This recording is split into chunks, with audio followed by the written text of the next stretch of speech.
Good evening, everyone. Welcome. Buenas tardes. Saludos. Apologies for our technical difficulties. We're glad you've made it here. Welcome to the first event in the series Colombia, Past, Present, and Futures for this year. My name is Jill Lane. I'm the director of the Center for Latin American and Caribbean Studies at New York University. I'm delighted to welcome you here today. Colombia, Past, Present, and Future is a multi-year collaboration between our center, along with the Wagner Graduate School of Public Service at NYU, represented by Professor Sonia Ospina, who will moderate tonight's event and whom you'll meet in a moment, and also the Universidad Rosario of Bogotá, Colombia, represented by Professor Franz Dieter Hensel. Central to the collaboration is a faculty working group series designed to share expertise between our faculties, to raise awareness, deepen understanding, and foster critical discussion among professors, students, and the public at large about the current challenges and opportunities related to the peace process, democratic governance, and sustainable development in Colombia. As a center devoted to the interdisciplinary study of the region, CLACS deeply values this collaboration, and we're especially grateful for the participation of our colleagues and public joining us from Colombia today. Tonight's talk, featuring Professor Arlene Tickner of the School of International, Political, and Urban Studies at the Universidad de Rosario, is the first session of our working group for this academic year. I welcome you and invite you to join subsequent sessions over the course of the year. So welcome, and I'm pleased now to pass the virtual mic to my colleague, Sonia Ospina. Thanks very much, Jill, and thank you for that welcoming. I am Sonia Ospina from the Wagner School, as Jill said, and I'm also a member of the Colombian Studies Past, Present, and Futures Initiative, which I co-lead with my colleagues Jill and Franz. I wanted to very briefly tell you a little bit about the work that we're doing in this collaboration so that you can expect things to come and have a sense of where we're going. So first, we created the faculty working group through the CLACS tradition and to engage in conversation about research that addresses current challenges in Colombia. And this allows for organizing series of events through the year where professors talk about the research findings, and today's event, as Jill said, is the first in the series. Last semester, we had 3 very well-attended events, and we're hoping that this year we will continue in that tradition. For your information, the next event of the Colombian Studies Initiative Faculty Working Group will take place in October 29, and will focus on the construction of leadership identities among indigenous women leaders in Colombia. You will be seeing details of this in the CLACS website within the next few days, but do mark your calendars. It will be around the same time. In addition to the faculty working groups, we're also organizing for November 19th, 20th, and 21st an electronic symposium with the title Colombia, Peacebuilding and Local Governance Amid Persistence of Violence. There will be a keynote to open the symposium on the night of the 19th, and this will be open to the public. And then on the 20th and 21st, we will have 4 panels with scholars who will be presenting their work around 4 topics: the implementation of the Havana Peace Agreement, the persistence of violence in Colombia, intertwined chronologies of peace and violence, and leadership resistance and subaltern memories in the post-accord. We're actually planning to open the sessions to those who are interested in listening to the discussion. So mark the dates and wait for the announcement so that you can register if you're interested. There is a lot more programming that we're planning for the spring semester, so keep your eyes and ears open for announcements. With that, then, let me turn now to welcome and thank our guest speaker for tonight, Professor Arlene Tickner. She's a professor of the School of International Political and Urban Studies at Universidad del Rosario, and a faculty member of the Colombian Studies Initiative. You will have seen her bio in the CLACS page, but let me highlight her areas of scholarship here: security in Latin America, Colombian foreign policy, and Colombian American relations, and the sociology of knowledge in the field of international relations with special emphasis on the global South. Just before I give the microphone to Arlene, let me just tell you a little bit about the process. Arlene will speak for about 40 minutes, and while she's speaking, you should be placing your questions in the question and answer box as she's doing it, And when she finishes, then we'll take as many questions as we can in the time that is left. So keep the questions coming so that we can have a very good conversation towards the end. So with any further ado, Arlene, welcome and thank you for being here. Thank you, Sonia, and thank you, Jill. And I just want to say on behalf of the Universidad de Rosario, how excited we are to be a part of this partnership, which we deem of the utmost importance, not only for promoting academic exchange, but also for spreading the word about things that go on in Colombia in general. I want to just start by presenting myself again. Sonia read my bio, but I want to, perhaps by my accent, you'll notice that I'm probably not born in Colombia. I was born in the United States. I've lived and worked in Colombia for the past 30 years. I'm not an expert on the Colombian peace process by any means, but that was the topic that we agreed that I would speak to. I am a newspaper columnist in the Colombian daily El Espectador, where I write a weekly column for the past 12 years. And between that and some of my public advocacy work, I think that I'm fairly knowledgeable on the topic, and hopefully I'll be able to at least share some insights that you hadn't thought of, or provide a kind of a broad picture that we can then discuss more deeply in the Q&A session. So I am going to share my screen and show the presentation that I have prepared. Hopefully it will work.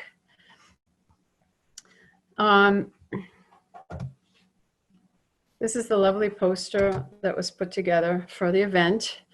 Basically, I want to start by just asking the question, does this look like a country at peace? And I wanted to share a few images with you. Here's one. It's a demonstration, as you can see, with several caskets and the saying it below, primero la vida, first life, referring to obviously the horrendous amounts of killings of social leaders, human rights activists, and massacres of others, including Colombian youths, that have been going on in the recent past. This is just a sad symbol with the Colombian flag, and we are mourning why our leaders and our female leaders continuing to be killed. And this is an image from just the other day in the riots after the killing of Javier Ordóñez, a civilian who was stopped by the police and killed with taser guns and then tortured apparently when he was taken into custody. So this is, you know, for those of us who live in Colombia and who know something about Colombia, is not surprising. But when we talk about Colombia internationally, the fact that the country signed a peace accord in 2006, which has been highly visible internationally, I think does pose the question of what's going on, you know, to explain these images that I've just shared with you. And what I'd like to talk about are just 3 points. I'm going to do the first 2 very quickly and try to detail a little the third. I'd like to speak very briefly, for those who aren't familiar with the peace accords, of the basic features of these agreements with the FARC insurgency. I'd like to talk about the implementation of the accords, and then I'd like to focus on the different challenges to peace in Colombia. And maybe I should start, again, I stated at the beginning that I'm not an expert on peace processes, but if you look at peace processes across the world, the fact that violence and insecurity increase after a peace agreement is signed is obviously no surprise.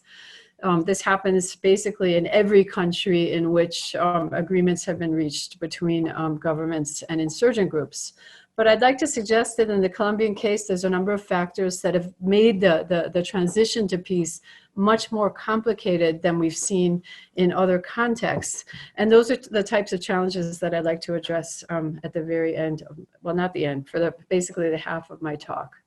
So when we look at the key features of the peace accords, I don't know if you can see this on your screens, but I just wanted to basically contrast the agreement finally reached with the FARC with the previous peace process conducted by President Andrés Pastrana with the FARC in El Caguán, which ultimately failed. The column to your right is basically a summary of the differences between the 2016 process and the previous one. And I just wanted to point out several features of this process that explain why it was ultimately successful as compared to the Caguán process that failed and to previous processes which weren't able to incorporate the FARC.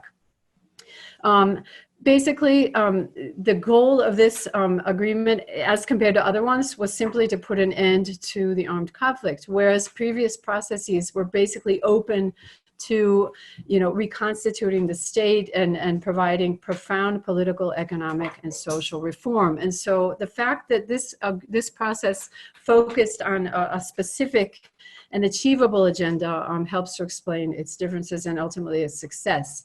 The assumptions basically of the 2016 process were that negotiations would stop the war and enable a new phase that would help push forward deliberation and decision-making that would attend to the root causes of the conflict after the agreements had been signed. Essentially, in the previous processes, negotiations were essentially based on the assumption that the agreement itself would address all of the root causes. And so you had a very wide agenda on which it was literally impossible to reach agreement.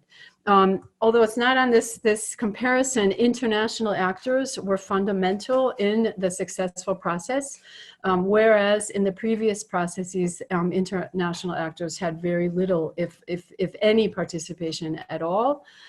In both processes, there was a lot of public participation, but in the 2006 agreement, participation was very focused and directed towards specific aspects of the negotiation agenda with an eye to taking into account inputs from different sectors of civil society.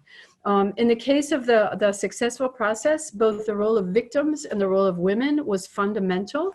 And this is something just important to highlight because it makes the Colombian peace process a model in many ways for future peace processes, in the sense that the victims have been, allegedly, we'll see after, in practice this has been difficult, the center of the accords.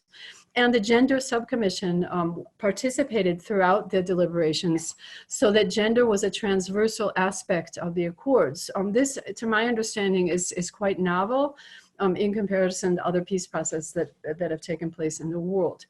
And in terms of the time frame, previous processes really didn't have one, and this process was based upon a very explicit time frame that was geared to completing the negotiations and implementing the accords. And so this also helped the agreements go forward. And perhaps it's also not on the comparison. A key facet that explains the success of the 2016 process was that the FARC had been severely debilitated on the battlefield, whereas in the previous process, they entered the negotiations from a position of strength. And so this was also important for explaining why the 2016 agreements were ultimately able to be signed. I just wanted to show you this image of citizen participation to give you an idea of the numbers of contributions that were provided to the different negotiating teams on these different aspects of agrarian, not reform, but agrarian restructuring, we could say, because Colombia has never had an agrarian reform in a profound sense. Political participation, drugs, which is also a very sensitive aspect of the accords, victims, and the ending of the conflict and the implementation of verification and confirmation. So basically, this was a process coordinated by the United Nations with several public universities, and it was an important process in terms of receiving different contributions from civil society and legitimating the contents of the accords. In terms of the final agreement, I just wanted to remind everyone what the 6 points of the agreement were. The first facet of the agreement has to do with comprehensive rural reform in the countryside. And again, I stress that Colombia has not had a land reform. This is basically the closest that the country has gotten to something resembling land reform. The second aspect has to do with political participation of, in particular, demobilized guerrillas, but also different other actors of civil society. 3, the conditions required to put an end to the conflict. 4th, and we'll see in a minute, one of the most controversial facets of the agreements, the solution to the problem of illicit drugs. fifth, agreements regarding the victims of the conflict, and sixth, implementation and verification mechanisms. So basically, it's a six-part agreement that has a bunch of detail that I don't have time to go into, but there's several aspects that I'll highlight after that have been particularly controversial and difficult to create consensus in Colombian society around. Before I talk about the implementation, and for those who didn't follow the process, I just wanted to remind you that President Santos, who was the president at the time, submitted the accords to a popular vote in which, by a very small margin, the no, meaning those who opposed the peace accords, won. And so Santos had to go back and renegotiate key aspects of the agreements on which the opposition had opposed the contents. And it was finally approved by the Congress. Now, what we'll see in a minute is that one of the main obstacles right now to implementation is the opposition of the Iván Duque government and his party Centro Democrático to the accords. And even though this negotiation took place with the opposition and changes were made to the accords, the current government continues to insist that certain facets of the peace accords negotiated by Santos are illegitimate because the popular vote was no, as compared to those who approved the contents of the agreements. In terms of implementation, I just wanted to highlight several novel facets of this process. In terms of the disarmament and demobilization process, for the first time, a tripartite commission was created with participation by the United Nations Verification Mission. There's been two, which is why I put number one here, the Colombian Armed Forces and the FARC. To my knowledge, this is the first time in an implementation process that an international actor, the state involved in the negotiation and the insurgent group all participate in implementing this facet of an accord. And I think that this is an important aspect of the agreements that we tend to overlook nowadays, seeing that we feel things are falling apart, in the sense that it also created a space for members of the armed forces and the FARC insurgents to interact and to somehow create, greater levels of interaction and confidence that had existed in the past. In this process, almost 7,000 FARC guerrillas delivered weapons to the United Nations, 32% of them women. I just wanted to point that out, a significant female participation in the insurgency, and they were concentrated in 26 zones located in 14 of Colombia's 32 departments. In terms of the concentration zones, these transitory zones were then converted into what are called espacios territoriales de capacitación y reincorporación. This is just a map showing where they're located, whose initial goal was to start providing capacity building to ex-combatants in order for them to reinsert successfully into civilian life. This indeed is one of the largest challenges in any peace process, and it's been one of the challenges that one observes in previous peace processes in Colombia, how to go about providing ex-combatants with sources of living, etc., and productivity that they're able to maintain after they lay down their weapons. And so basically this was the purpose of these ETCRs. And in addition to this, the government created a series of territorial development zones. These are called PDETs that basically overlap with key parts of the areas of Colombia where the FARC was demobilized, with an eye to implementing very ambitious development programs over the course of 15 years that had the goal of prioritizing those areas of the country, both most affected by the conflict and most affected by high levels of poverty, inequality, and presence of illicit economies and institutional weakness. And so these are the areas that the government has prioritized in the whole implementation plan in terms of conceiving, an integral process of development, restructuring, stabilization, etc. These are essentially the pillars of the PDETs that I just wanted to show you, just to reflect upon the comprehensive kind of social nature of this process, on paper at least. Social ordering of rural property and use of land is one facet. Infrastructure, which is a severe problem in Colombia, as you may know, and preparation of lands. Health, rural education and infancy, rural housing, water, basic rural health, infrastructure services, reactivation of the economy, the guarantee to the right to nutrition, and then the whole question of reconciliation, coexistence, and peace building. So the only thing I want to point out here is the combination of both kind of those social and economic aspects that one would deem at the root of the Colombian armed conflict, you know, on paper, in the agreements have been attended to in a very important way, as well as the whole aspect of how to reconcile and create conditions for peaceful coexistence between social actors that have been enemies up until this point. In terms of the transitional justice system, which we'll see in a second has been one of the most contentious issues in the eyes of the current government.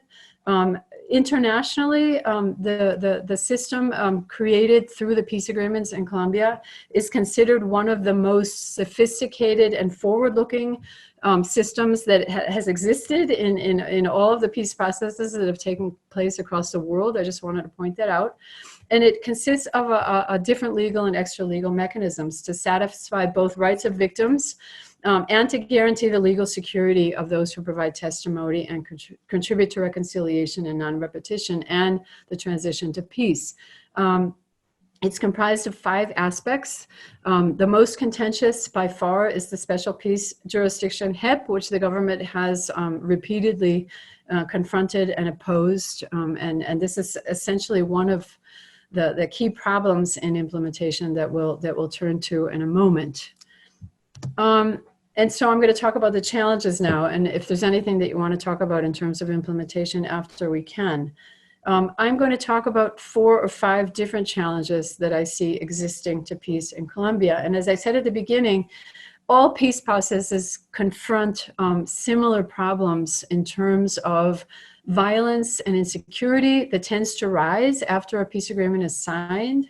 Obviously, the whole challenge of reintegration, truth, trust building, etc., is something that's common to most processes. How to create, again, sustainable sources of livelihood for ex-combatants is another challenge. But I would like to suggest that in Colombia, these challenges have been compounded by a number of additional features that don't necessarily present themselves in other processes. And the first I've already referred to, and I think it's probably the most important challenge: the implementation of a peace accord in any country requires the political will to do so. And so what we're seeing in Colombia is that following the election of Iván Duque, who campaigned on, if not an anti-peace platform, most certainly on the need to reform the peace agreements to create what he calls now paz con legalidad, peace with legality, somehow insinuating that the 2016 peace accord is not legal or is not legitimate, again, because in the referendum, a small percentage of the population voted extra against the contest. So both Duque and his party, the Centro Democrático, are opposed to the accord on many counts. They've challenged several of its main features, and they've been very slow to implement key facets of the accords. When we look at what are the most contentious features of the accords that the government opposes, I just wanted to highlight transitional justice and COCA. In terms of transitional justice, basically the position of the government and of the party is that it's untenable and unacceptable that members of the FARC do not go to jail for the crimes committed during the war. And this has been, you know, an issue of discussion and controversy and conflict throughout the negotiations. And it continues to be one on which the government continues to be opposed. And so just to give you an idea, you know, many of you know that ex-president Álvaro Uribe is under house arrest for witness tampering right now. And, you know, the government itself has not only defended him against the decision of the Supreme Court, but has also suggested out loud many times, you know, how is it possible that this hero of the Patria, ex-president, is under house arrest? And we have these, you know, former terrorists and criminals moving around the country freely and acting as legislators in Congress. So this is just something that the government has been unable to get over in terms of its view of transitional justice. And in terms of coca, as we'll see in a second, the government has insisted that fumigation of coca crops with glyphosate be reenacted given the rise in coca crops and cocaine production in the country. This was something contemplated in the accords, but only if coca producers did not participate in voluntary substitution processes. And, you know, the record shows that those who subscribe to these programs have been very participatory and successful in eradicating voluntarily their crops. So this is another source of conflict that has made at least implementation on these two facets difficult, because you're constantly seeing the government opposing both the HIP and, you know, what's written in the accords in terms of coca, you know, on a regular basis. The second challenge has to do with incomplete disarmament and demobilization of insurgent groups. And I'm just going to add to that killings of ex-combatants and the loss of confidence in the implementation process. And they all kind of go together. Since the peace accords were signed in November 2016, around 222 ex-combatants have been killed.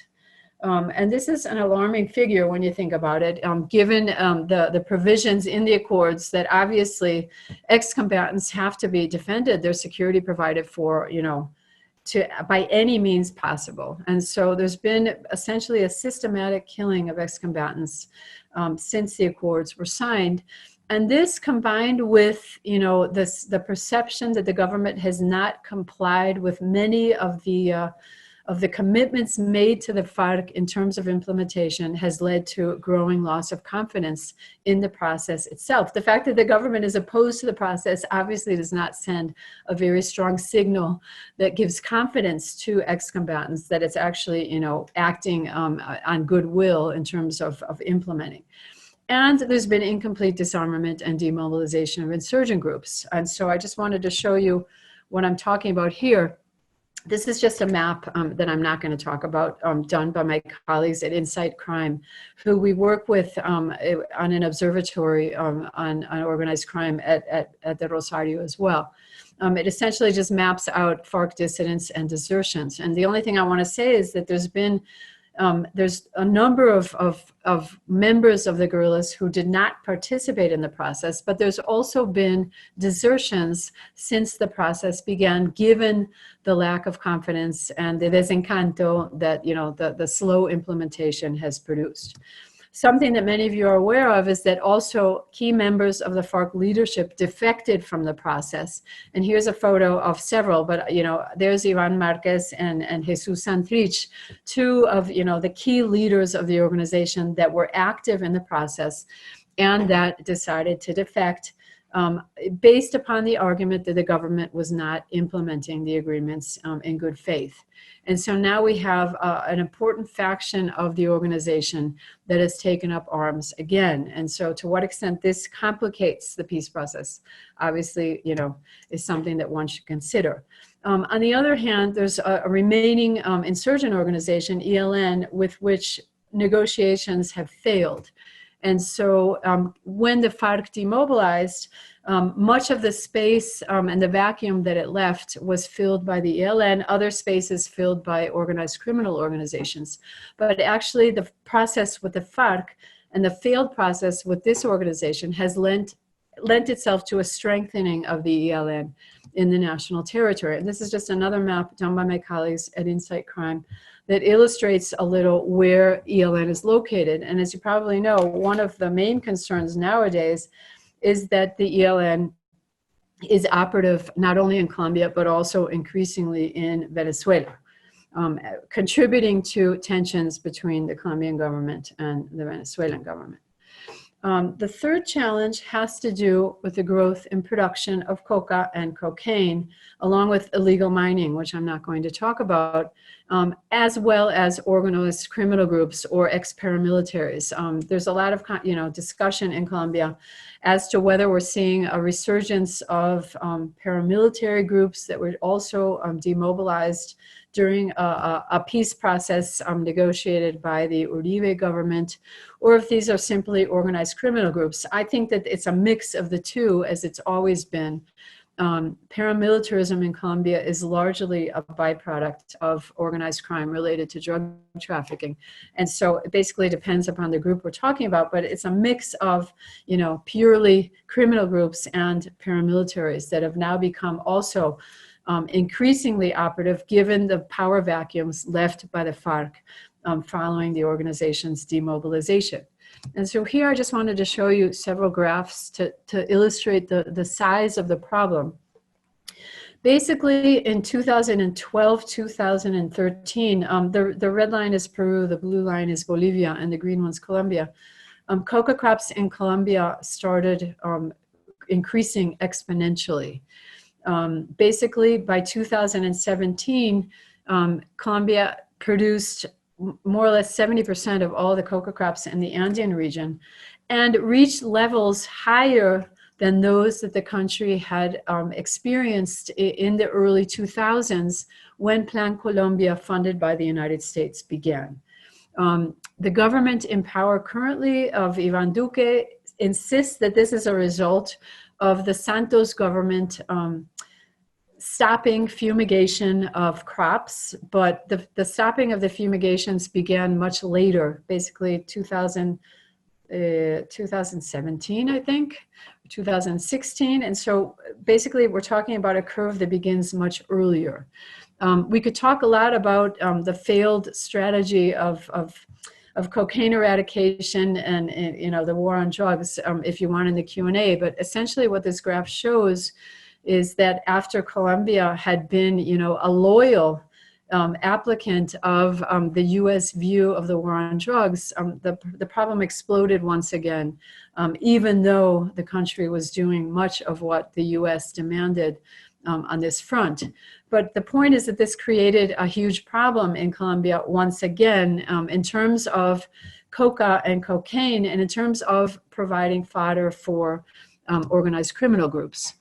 In terms of the stipulations in the peace agreements, the only thing that I wanted to point out was that the agreements stipulate that fumigation will not take place provided that coca cultivators participate with the Colombian state in voluntary substitution processes. And basically, the huge majority of campesinos that produce coca signed on to these agreements. And the process began, the program's called PENIS. And what we're seeing is that there's been deficient implementation of the entire process. This is just a graph that shows how much time should have elapsed to conduct the different components of the process and how much time actually has elapsed. This is a follow-up that the Fundación Ideas de la Paz has been doing since the accords were signed and since the implementation process began. And essentially the conclusions suggest that the government has not complied with its part of the agreements in terms of providing funding and technical support, etc., to campesinos aspiring to conduct crop substitution. And so the rise in crops in combination with the slowness with which this process has evolved have kind of combined and lent themselves to the argument that Colombia has to resume fumigation, forced eradication with glyphosate, which poses a huge number of problems. One of which is that it's not an effective measure for combating coca in Colombia. I just wanted to show you another image taken from the latest report done by the United Nations that essentially shows the gap in development between municipalities in Colombia that have coca and that don't have coca. And so, as you see, municipalities with coca have less poverty,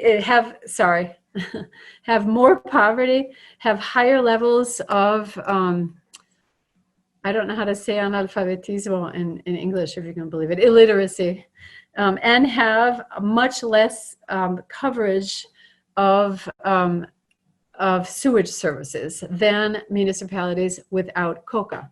And so essentially the targeting of areas that produce coca is not only an issue of eradicating coca, I wanted to suggest with this graph, but also an issue of addressing problems of poverty, inequality, access to public services, etc. And so this was essentially, when the negotiations took place, one of the reasons why the PENIS, areas and the program were created to attend to the needs of populations in those regions that produce coca. Challenge 4 has to do with violence in Colombia today. As I said at the beginning, it's common that violence and insecurity increase after a peace agreement is signed. And this has several explanations, one of which I've insinuated several times. The power vacuums left by insurgent groups, if not filled quickly by the state, create conditions that lend themselves to increases in insecurity and violence. A second potential reason is that when peace agreements are signed, a large number of grievances at the root of an armed conflict tend to obtain voice and sometimes are expressed in a violent way. And so this would be kind of normal. What is absolutely not normal and horrific in the Colombian case is that increasing violence is also targeted violence. I just put a figure here of this year. According to the NGO Indepaz, which follows the killings of social leaders and human rights activists, 246 have been killed in 2020 up until September 15th. On the nightly news, it's become commonplace basically every night to hear about another social leader or human rights activist who has been killed. But to make matters worse, massacres are also on the rise in Colombia. To date, again in 2020, there have been 61 massacres committed, which are not massacres that only target social leaders and human rights activists, but have also increasingly targeted, for example, Colombian youth in particularly violent areas of Colombia. It's speculated that the cause of these massacres has much to do with these power vacuums that are being filled by different criminal actors that are sending messages to the civilian population and confronting themselves, in the search for greater power in these areas of the country. This is combined as well with social unrest and protest, which I suggested at the very beginning. Colombia is not a country, in my mind, famous or well known for social protests as compared to other Latin American countries. And yet, starting in November of last year, there was a tremendous rise in social protest, which has continued now that the pandemic is not ceasing, but now that the quarantine measures are being lifted. And this has also been combined with increasing levels of police brutality, as I suggested at the beginning. I just wanted to show you this graph that compares a map of assassinations of social leaders and human rights activists with the map of coca crops in Colombia. And so the only thing I want to point out here is that especially in the northern region of Colombia and in the Cauca, Nariño, Chocó regions, there is an overlap, it seems, between coca crops and cocaine production and the killings of social leaders and human rights activists. Much of this is related to land, obviously, and land claims being presented by social leaders, but it also has much to do with, the incomes to be derived from participation in illegal activities such as cocaine production. These are just images of the protests starting from last November. If you want, we can talk in the Q&A session. These have been protests that express a number of different grievances, ranging from the killings of social leaders to education, to a very controversial tax reform, to deficient health provisions, pension provisions, unemployment in Colombia, which before the pandemic, which was at a stubborn 10% and now, rising tremendously, amongst a number of other issues. And so we're talking about social protests that represent a very broad range of grievances, and in which, compared to other protests that have taken place in Colombia in the past, represent, I would say, a much wider segment of Colombian populations, depending upon the type of grievance that they have. And these are just two images of police brutality. The killing of Javier Ordóñez and the horrific events that took place on the nights of September 9th and 10th, just a couple of weeks ago, that led to the killings of 13 people and 70 injured by firearms, have obviously created a new source of controversy in the country and demands for a police reform. And a decision just the other day by the Supreme Court demanding that the government apologize for the killing of another student that took place in November and take measures to restrict the use of force by the riot police, the ESMAD, and other sectors of the Colombian police. My fifth challenge, and this is where I'm going to end, has to do with the crisis of governance that I see Iván Duque facing. So I started off with a first challenge that was that the government has not bought into the peace process. But an additional challenge faced by Duque is that he faces tremendously low levels of popularity since taking power.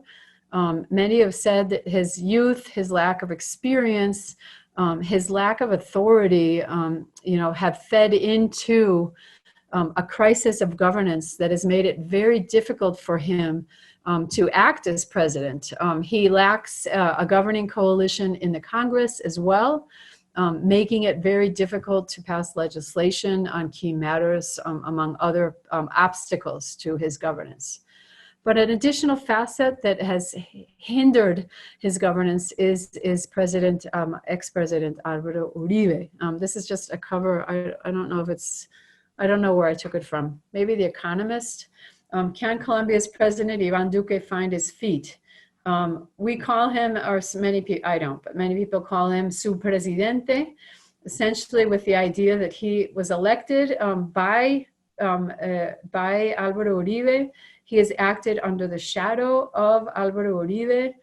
Key appointments he's made have been at the behest of Álvaro Uribe, and this has made it very difficult for him to govern, especially because now Uribe is not as popular and he is now under house arrest, placing an even larger shadow over the government in terms of its ability to function.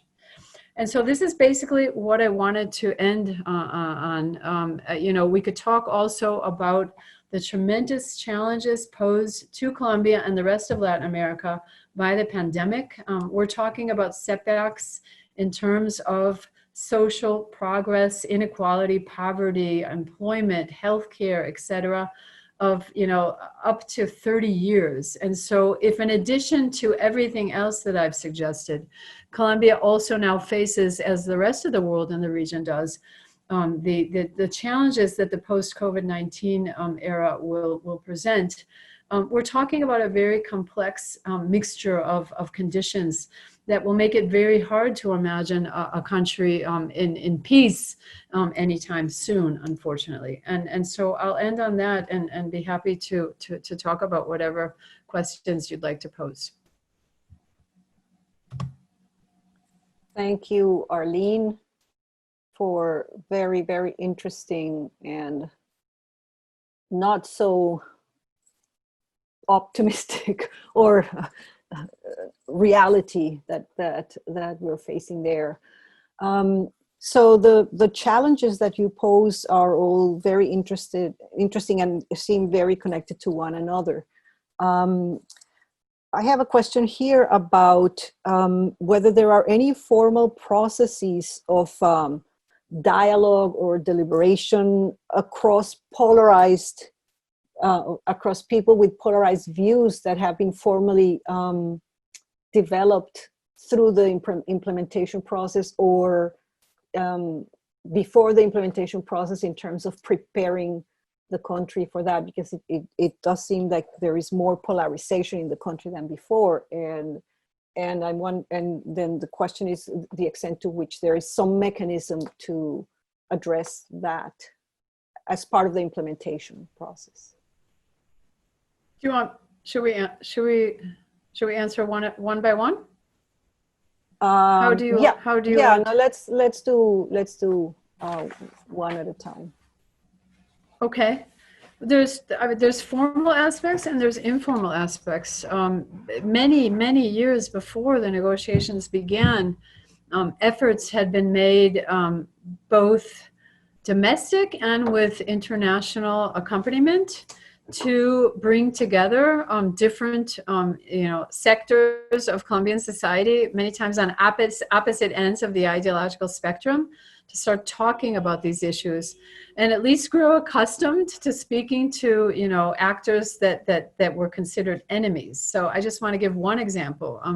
For many years, for example, the Colombian armed forces, with the good offices of, I believe, the Norwegian government, held a number of workshops with different sectors, in particular of the left, from civil society, academia, etc., for closed, confidential conversations about issues such as human rights, etc., as a way of creating a climate for, preparing the armed forces in particular for the peace process. So I think those types of activities have been going on for a long time. Kind of informal interactions between female members of the armed forces and female members of the insurgency, which I'm aware of as well, in order to kind of pave the way for, being able to interact and live with what were previously concerned enemies. In terms of the formal process itself, both the hearings done by HEP and the Truth Commission, are oriented to not only justice, but reparations, creation of memory, and obviously repairing the harm done through these decades of violence and conflict. And so during many of these processes, formal processes, we've seen ex-combatants not only asking for forgiveness, but trying to approach victims of their crimes, with an eye to repairing, restoring, and kind of creating conditions for convivencia pacífica. So yes, it's interesting that they don't seem to be creating a lot of impact, given what you've talked about in terms of the implementation process, right? Or do you see, to me, it's interesting. Let me just go to a next question rather than dwell on that particular issue. So the question is, what are the mechanisms in place or opportunities you see, formal or informal, to enforce the peace process? What's your assessment of the progress for peace?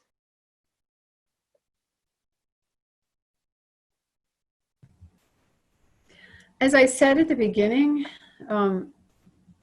political will is obviously a fundamental facet of the implementation of any public policy, including a peace agreement. And so in my eye, the lack of political will is, beyond polarization, beyond socioeconomic and political obstacles, beyond COVID-19, the lack of political will and the indecisiveness of this government have been key facets deficits of, the stalling and the kind of failures of the implementation process. So I would say that political will would have to be restored in order for the implementation to take place. Now, one thing that's happened, as I suggested at the beginning, is that the Duque campaigned along with his party, if not on an anti-peace platform, most definitely on an anti-2016 Juan Manuel Santos peace platform. So in this sense, Duque is very similar to Trump in the sense that he's tried to erase everything that his predecessor had done. And so everything related to the peace process, everything related to Santos's counter-narcotics policy, amongst other topics, is just taboo for this government. So that was the campaign promise.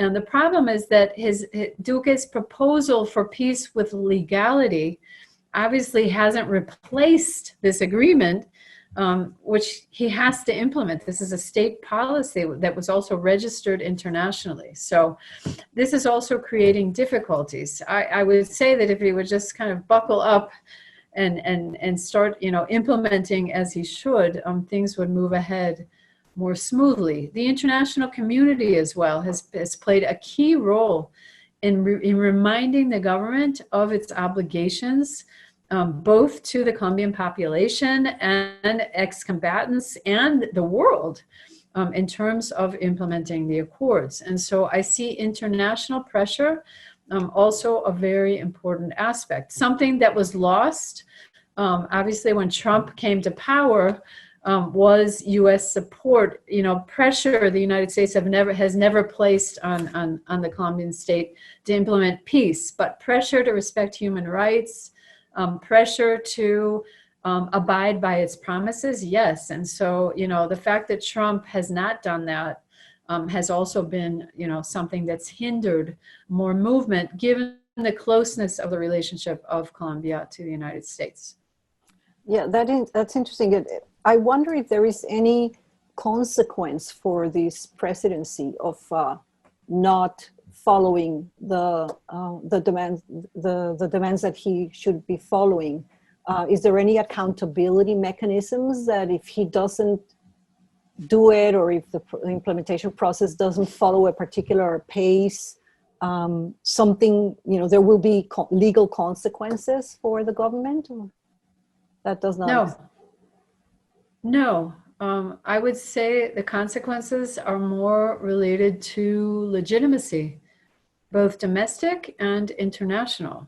Again, Colombia made a name for itself in the world based upon this peace agreement. And I started off asking if this was a country of peace because many people that are not familiar with Colombia or Latin America think that a peace agreement was signed in 2016 and now we're at peace. So this is, the Santos government staked his legitimacy on the peace accords, and it worked. Colombia is looked upon now as a really important case study for how you do a peace process successfully. So in terms of, legitimacy, both the United Nations kind of frowns upon this government. I would say many, countries in Europe as well that were very active in the process. Let's not mention Cuba, which hosted the process and now has been stigmatized by this government. So internationally, much is at stake. I mean, much of the advances made in terms of creating a name for Colombia have been undone. And domestically, half of the population voted in favor of the peace accords. There was huge levels of abstention. I believe only 30% of the population voted. So I think if we were to take a poll, we would see that a majority of Colombians favor the peace accords and would like to see them implemented. So I think this is also one of the reasons that explains the Duque government's legitimacy crisis, which has pretty much been in effect since he took office. Yeah. Well, talking about the increased violence, there's a comment here in the Q&A that says, just wanted to comment that just this morning, the Colombian army shot 2 and killed a civilian woman in Cauca. This only fuels the widespread sentiment of brutality and abuses from armed forces.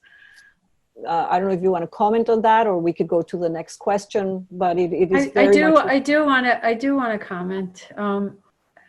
I want to make clear that the cause of the social protests in November was not police brutality. Police brutality in Colombia is horrific in terms of its frequency and, you know, the levels of abuse. And in this sense, is comparable to the United States. It has not been a consistent cause of social protest. It became a reason, an additional reason for social protest last year, when during the first few days of the protests, a student was hit by a projectile fired by the ISMAD, the anti-riot police, and he died. And this sparked, you know, greater protests now focused on police brutality. The wave of protests that we saw several weeks ago was directly related to the killing of Javier Ordóñez. But this also sparked a reaction. You know, there's been pent up grievances and frustration given that the country has been under lockdown. It's the longest lockdown in the world, mind you. So this kind of paved the way for all this pent up, you know, frustration and protest to express itself once again. So I would say police brutality is just one aspect. It's obviously horrific what we saw September 9th and 10th, and there's, you know, it's on video. The police firing directly at people, many of whom were not even participating in the protests. And this obviously speaks to the urgency of some sort of police reform. And it's very disconcerting that the government, in light of this Supreme Court decision, which I've just mentioned at the beginning, has not said that it will comply with the order of the Supreme Court, which demands that a certain type of weapons stop being used, demands that the government apologize for having killed this young person last year, Dylan Cruz, and a number of other things that the government just doesn't agree with. So it's a huge problem. I can see that. Right. So here's another question. I'm saying in Spanish first, and then we can translate it. ¿Qué tipo de expresiones políticas o de liderazgo existentes en el momento pueden ofrecer algo de esperanza para el futuro de Colombia? What kind of political expressions or leadership that exist in the moment can offer some hope for the future of Colombia right now? I think the rise in social protest offers tremendous hope. Colombia is a country that has suffered so much.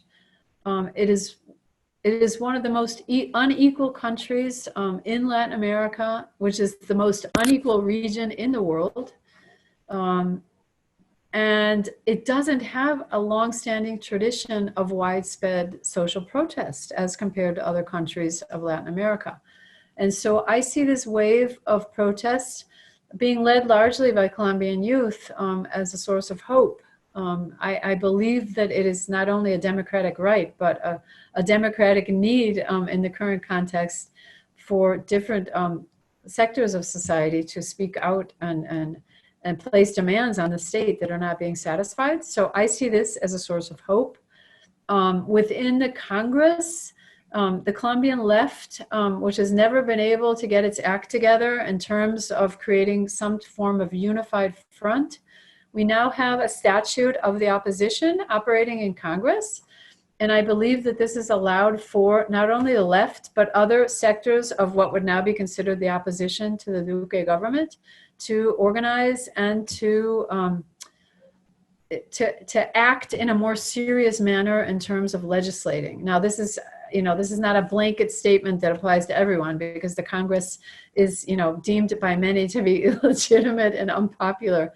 But there are increasingly a large number of very serious legislators trying to conduct their work, in a committed and serious and systematic fashion. And so I see this also as a source of optimism. Those would be my two. That's good to hear about them. Arlene. It's very good. Okay, the next question. To the extent that the Colombian peace agreement is a deal between peace, FARC disarmament in return to the FARC's political participation and submission of FARC and others to transitional justice, how do you assess the FARC upholding its end of the bargain?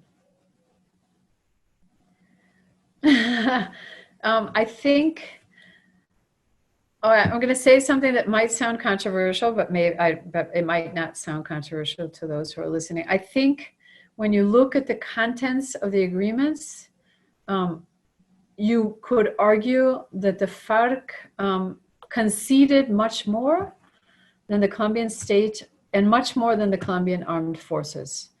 And so I believe that to a large extent, the sensation that the Colombian state has not complied with its part of the bargain is accurate. I do not agree with Ivan Marquez and Santrich's decision to bail out on the process. I am not a supporter of either of them.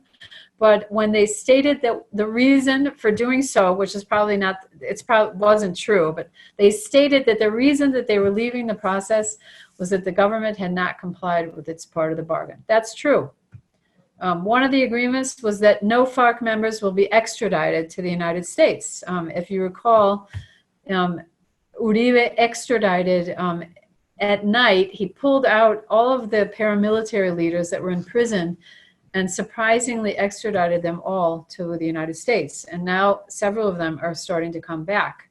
There's a huge controversy around Salvatore Mancuso, who has implicated both Uribe and ex-Vice President Francisco Santos in activities with paramilitarism. En fin, there's a, it's true that the state has not complied. In terms of the FARC, I believe that the organization has complied with much of its part of the bargain. Something that's been tremendously disappointing is its refusal in the hearings in the HIP to acknowledge forced recruitment of minors. This is a widespread practice conducted by the FARC that everyone knows about, and yet the organization has been unwilling to admit to this crime. And this for many is, not only a source of contention, but a potential source of them losing the benefits of the peace agreements. But I would say that on most other counts, they have complied with their part of the agreements to a full extent. Now, you could say that Santrich was accused of participating in drug trafficking activities subsequent to the peace accords, which was the reason why he was arrested, then he was freed, and then there was discussions of whether or not he would be extradited to the United States. I have no sense as to whether or not that is true. There was a trap set for him by the DEA, which is widely acknowledged by everyone. If he was involved or not, I don't know.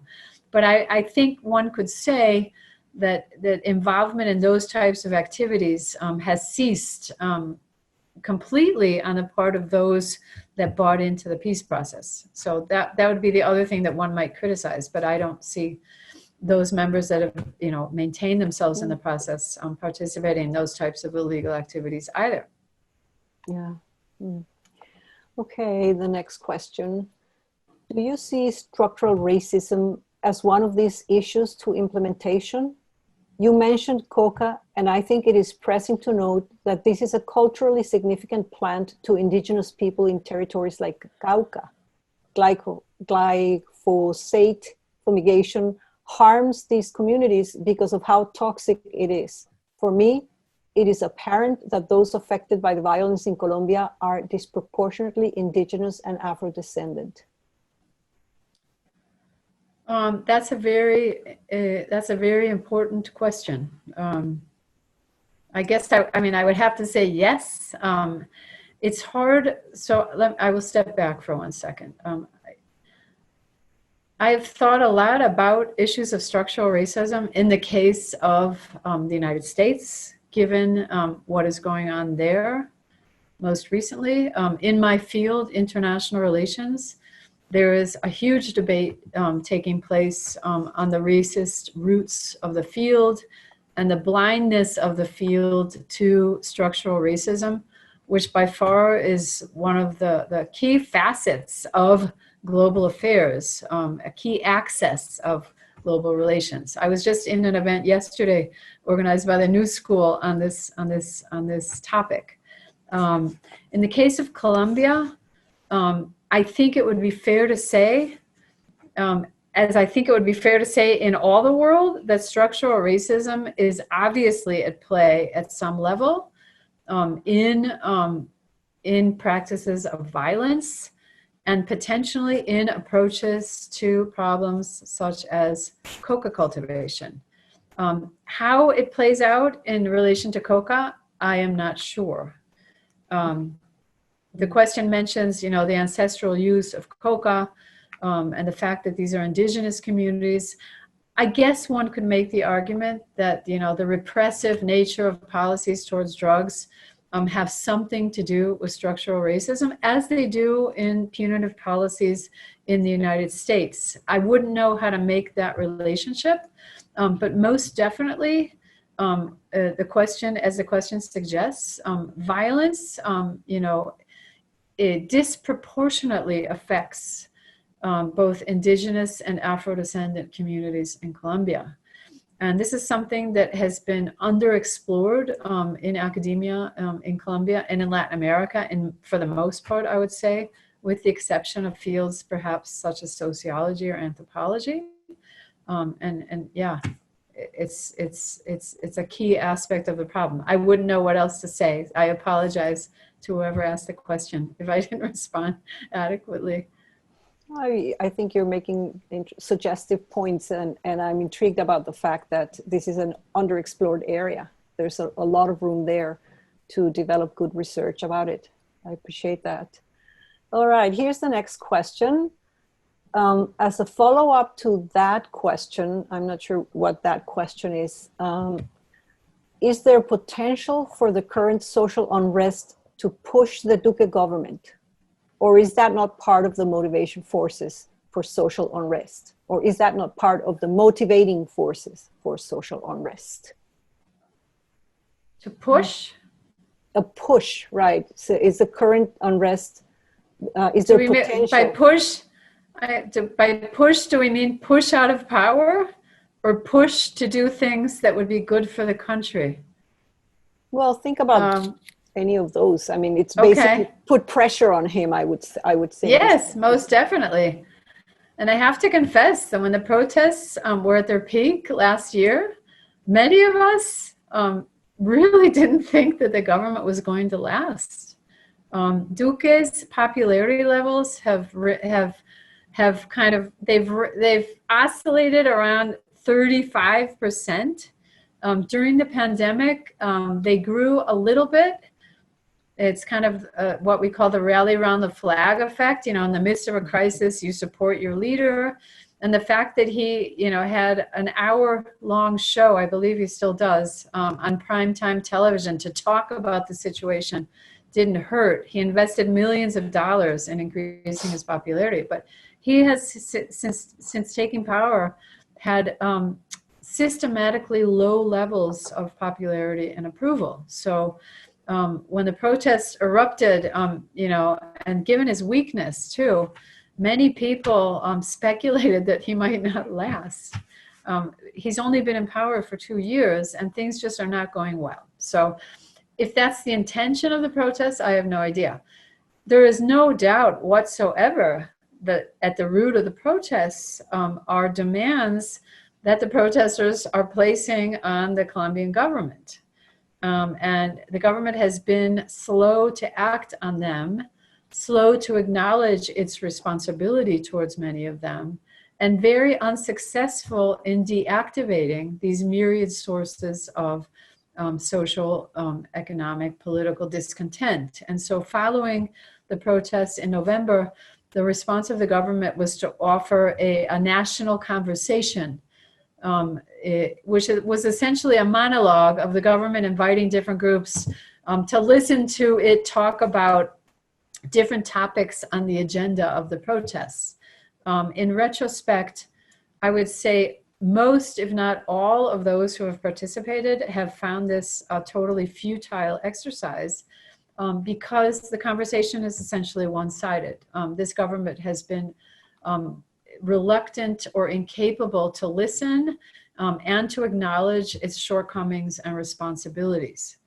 And so, you know, I believe that the protests will continue to put pressure on Duque to act at least upon some of the sources of grievance that are being manifested.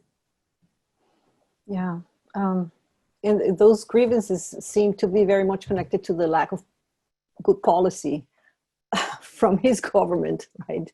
In addition to the whole peace process component. There's a question here that touches on that. It says, researchers and analysts predicted that new social struggles and demands would surface once a peace agreement was signed. You mentioned that also, right? According to your data and research, what are those topics in which the government should focus now beyond security? There's a whole, the list is quite long. There's a long list of grievances. As I mentioned, Colombia is one of the most unequal countries in the world. This is unacceptable.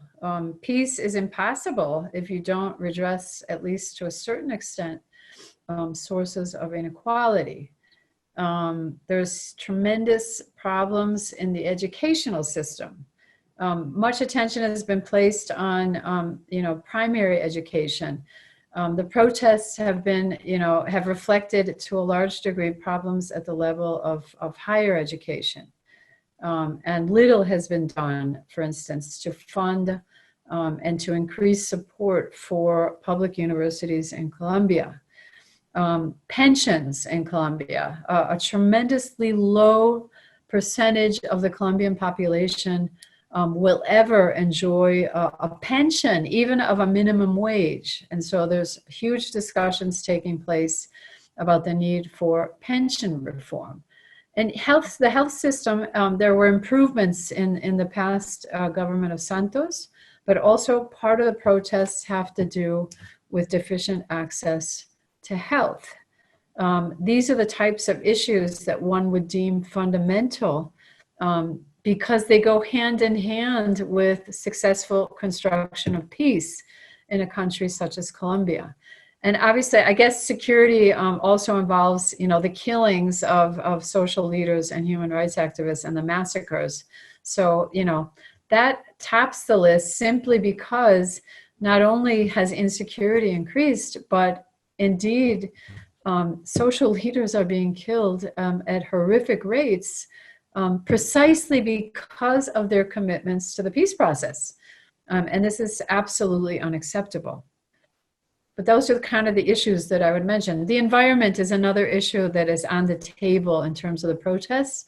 And, there's disconcertment in Colombia and around the world at the effects of the pandemic on advances that have been made in attending to environmental issues. But, maybe the others have to take priority in the immediate future in terms of being at the root of the social protests. So you mentioned earlier the importance of pressure from the international community for the implementation to take place in a better way. Here's a question about how do you see the position of the international community, in particular Europe, regarding the peace process? What specifically has happened there?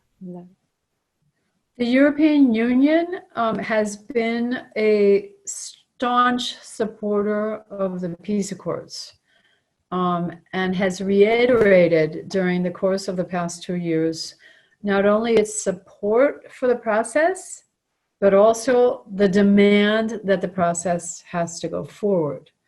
And so I think it has been a key actor in the implementation of the process. What happens with Europe in general, and we saw this with Plan Colombia as well, is that its positions are much more aligned with a progressive cause, such as the implementation of a peace accord. It doesn't tend to provide the same amount of funding as, say, the United States, with which it's, the political muscle with which it exerts pressure is quite different and is less than the United States. Although peace is a priority, I would say, in terms of, European foreign policy, Latin America in general is not necessarily a geostrategic priority of Europe. And so, the pressures that it exerts, the extent to which it's willing to support, I think also, as compared to the United States, has limits. And with this, I guess I want to say is that the capacity to do good is very important, but the United States has a greater capacity given the amount of support it provides to a country such as Colombia, given its investment geostrategically, has greater muscle to do harm. And I don't know if to do good, but. You mean at least in this moment of its history? Well, or maybe not just this moment, but yeah. But right now it's exacerbated. It's difficult. I don't want to suggest the United States has never done any good. I believe that it has been a force of both good and bad in the world, given the tensions in its foreign policy, and Colombia is no exception. I mean, that's true. That's true. So here's a continuation of this same point. Is the person says, European Union has been critical, I agree, yet they have shown several criticisms to the way Duque's government has managed the implementation of the accord. Do you think this might affect UE funding, the European Union's funding? I doubt. We could also pose the same question to the United Nations, which is tired of the stalling in the implementation. I mean, the United Nations, was brought in from the very beginning, has participated in the whole verification and process, has been a key player in both the negotiations and the actual implementation. And given both the government's stalling on implementation, but also, for instance, its open opposition to the HIP and to transitional justice. This is also, made for a souring of relations with the United Nations, with different offices of the United Nations. The High Commissioner for Human Rights, for example. So we could say the same for the United Nations. I believe that support by the European Union and by the United Nations of the peace process is such that they would not consider withdrawing funds or pulling out. So that would be my answer. The European Union doesn't exercise the same type or degree of political conditionality as does the United States on the funds that it provides. But this is largely because it doesn't provide military assistance. It provides more socioeconomic assistance. So it would be counterproductive, I guess, is what I want to say, to withdraw support given the stalling on the implementation. The United States exercises political conditionality when it provides military aid, for example, and human rights abuses of the armed forces are committed. This wouldn't be the case of the United Nations, given the types of aid that it provides to a country such as Colombia. Another question here. How about the peace accord with ELN? Do you see a silver lining in this process? No. This is returning to the internal stuff.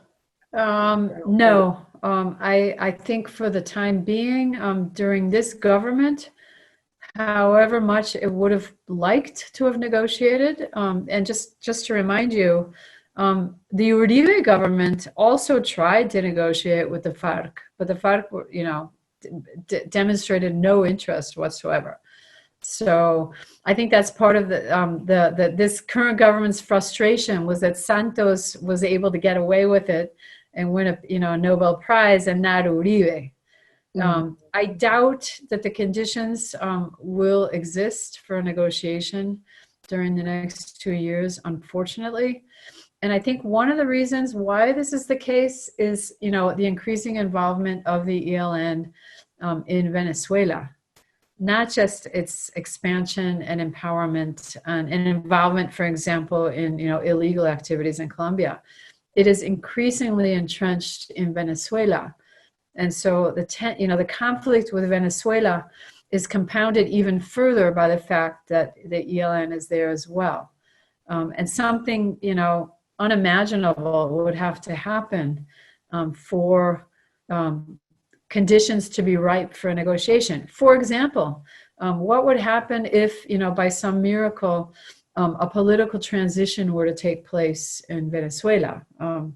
That eventually would push the ELN, depending upon who ended up in power, you know, push the ELN out of Venezuela and kind of push it towards, you know, greater willingness to negotiate. I really don't see that happening, sadly, in the next 2 years.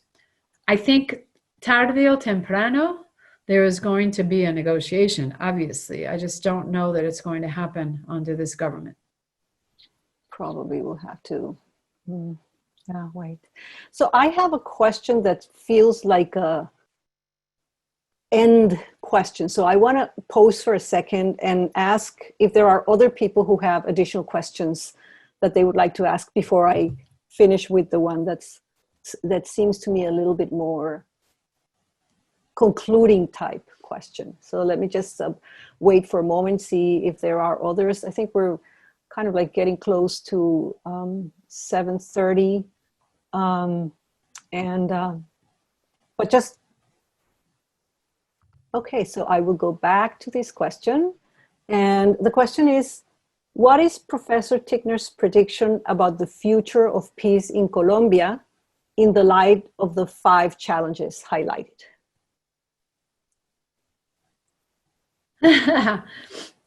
I didn't end on a very positive note, but I want to end on a positive note. So I think the question is how we go about salvaging the process and how we go about envisioning a lasting peace in Colombia. I don't believe that this government is committed to or capable of deepening or ripening conditions for a lasting peace in Colombia. The levels of polarization that exist in the country currently make imagining a country at peace quite difficult. This is all compounded by COVID-19, as will occur in the rest of Latin America, if not the world. But in many parts of the country, at the local level, just observing the daily struggles of social leaders and different communities, gives me hope that peace is not only possible, but that the majority of the country believes in the benefits of peace and is willing to support it. So I think the question is how we go about translating that into concrete mechanisms to continue on this path of peace building in the country. That's what I would say. I mean, there's a lot of things that have to happen for that to take place. Amongst them, addressing more successfully the whole drug issue. I believe that the political will of at least, if not the government, many myriad other actors in Colombia exists to continue insisting on peace and the importance of peace in Colombia.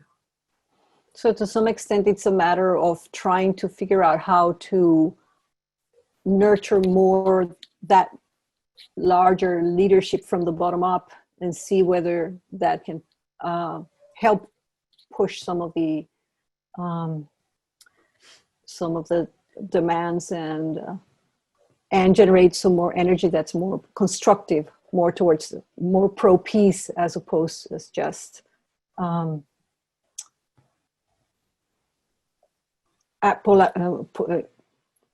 polarizing, right?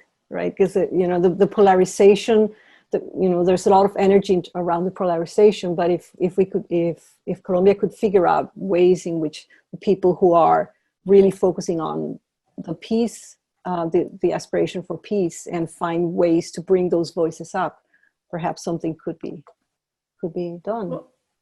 Well, I think all of that is happening. That's the point.